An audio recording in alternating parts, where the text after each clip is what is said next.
tubuh wanita itu selalu dianggap kotor, terutama dalam kaitannya dengan menstruasinya. Dan tubuh wanita selalu dianggap menjijikkan, berbeda dengan laki-laki. Padahal antara penis dengan vagina itu sama posisinya sebagai alat reproduksi. Tetapi masyarakat dengan keyakinan-keyakinan yang tadi saya sampaikan, karena diukurnya hanya punya dan tidak punya penis itu, maka kemudian si perempuan itu mengalami penindasan, mengalami diskriminasi karena tubuh perempuan direduksi hanya pada proses reproduksi. Perempuan hanya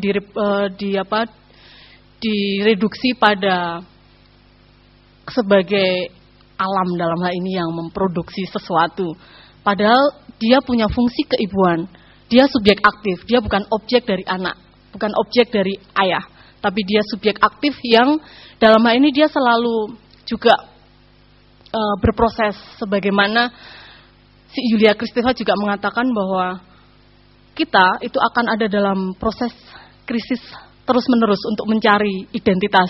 Dan selalu kalau dikaitkan dengan psikoanalisa, proses pencarian itu selalu ada hubungannya dengan tadi, dorongan yang terrepresi terkait dengan dorongan primer yang ada dalam fase yang sangat menyenangkan dengan tubuh ibunya itu.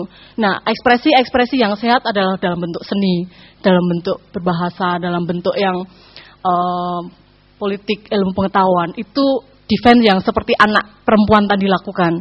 Tetapi kalau yang nggak sehat ya kemudian terjadi tadi penindasan, kemudian tubuh perempuan dijadikan objek, tubuh perempuan direduksi menjadi hanya sebagai reproduksi, semacam itu. Nah, Yulia Kristeva juga mengelaborasi lebih jauh.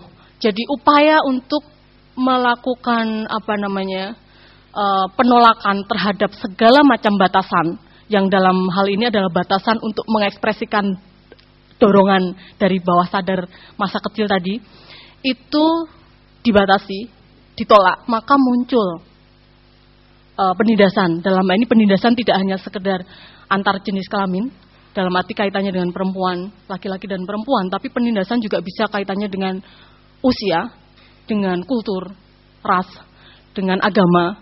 Ketika upayanya dorongan bawah sadar kita untuk mengekspresikan kesenangan yang tak terbatas, dalam tanda petik dalam definisi Yulia Kristeva dan psikoanalisa ini dibatasi karena ada kelompok lain, dalam hal ini agama lain, bisa jadi dalam hal ini mungkin usia yang berbeda, usia tua dan muda, bisa jadi ini Jawa dan Cina, Jawa dan Batak, semacam itu, membatasi drive-nya untuk bisa terekspresi, lalu dia melakukan upaya untuk menolak itu, maka ya disitulah terjadi penindasan itu yang dikatakan Yulia Kristeva.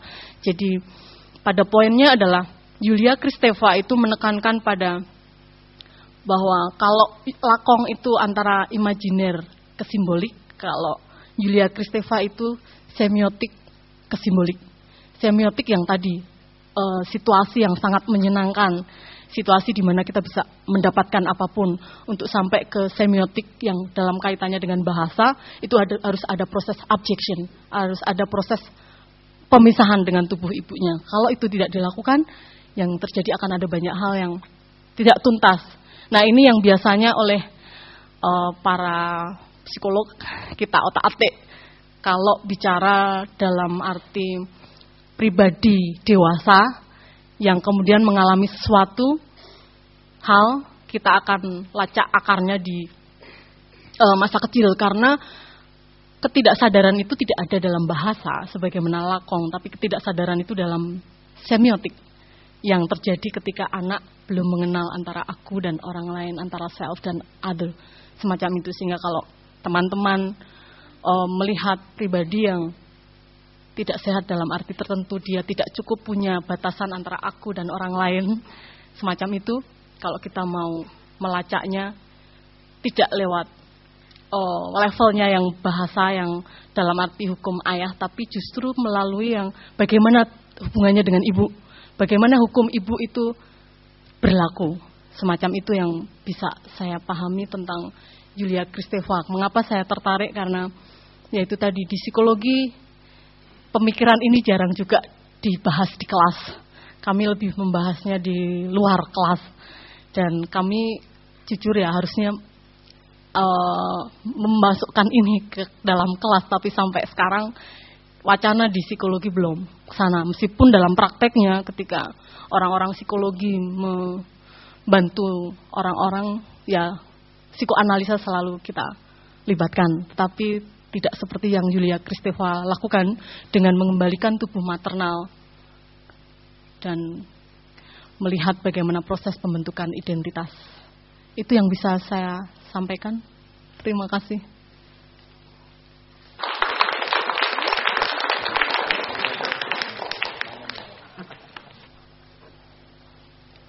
Ya, terima kasih Bu Christina. Dan kita akan membuka sejumlah pertanyaan ataupun komentar dan tanggapan. Dan yang menarik juga pada minggu yang lalu kita sudah membahas tentang ide lakong. Ya mungkin juga bisa dipadukan, ditanyakan juga kepada Bu Christina pada sore ini. Saya persilakan kepada Anda yang memiliki komentar, tanggapan. Ya, saya mulai. Tolong antar ya. Saya mulai dari yang paling bawah, paling dekat. Kemudian ada yang lain? Ya, kita mulai dulu dari satu. Ya, oke, dua. Oke, silakan. Yes. Terima kasih. Ada beberapa hal, mungkin 3 hal paling tidak ini yang akan saya ungkapkan. Dari tadi saya sedang mau merunutkan urut-urutannya untuk mencari benang merahnya, tapi belum ketemu ini. Tapi mudah-mudahan apa yang muncul di pikiran saya itu yang akan saya ungkapkan. Pertama begini,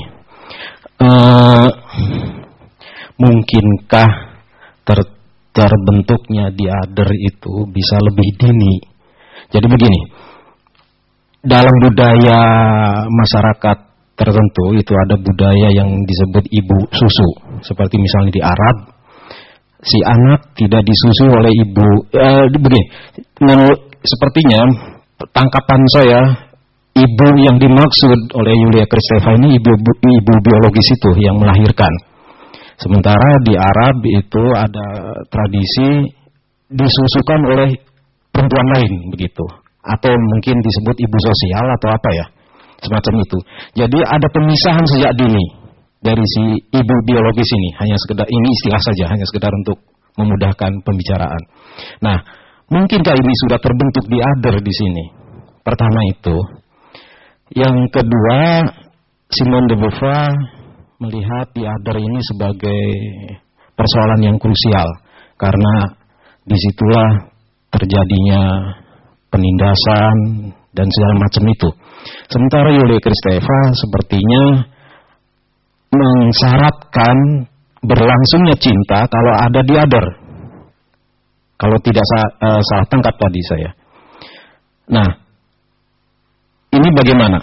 Sementara ada ini pengalaman, jadi ada seorang ibu rumah tangga untuk melakukan penyapihan dari anaknya, itu dia menciptakan teror sehingga ada traumatik pada si anak, yaitu ada buah yang disebut buah mahoni yang pahit itu ditumbuk, kemudian diborehkan di puting susu ibunya, sehingga ketika si anak itu menyusu terasa pahit, kemudian traumatik itu tidak lagi menyusu. Nah, bukankah di sini dari cinta berubah menjadi trauma itu, menjadi semacam ada kebencian mungkin. Nah, jadi ini bagaimana ini? Jadi tadi benang merahnya gimana dari beberapa hal itu? Antara diader, cinta yang berubah tadi itu, kemudian cinta yang harus mensyaratkan adanya diader seperti itu. Kemudian peristiwa tradisi di masyarakat Arab itu. Terima kasih. Nama Mas, nama belum disebut. Muhammad Al-Faris. Ya, yang kedua sebutkan nama dulu ya. Yes, saya Lili. Saya cuma mau bertanya, ketika misalkan semiotik pada Yulia Kristeva diibaratkan ada di wilayah Kora tadi disebutkan, ada pada tahap Kora atau ada pada wadah yang disebut Kora. Nah,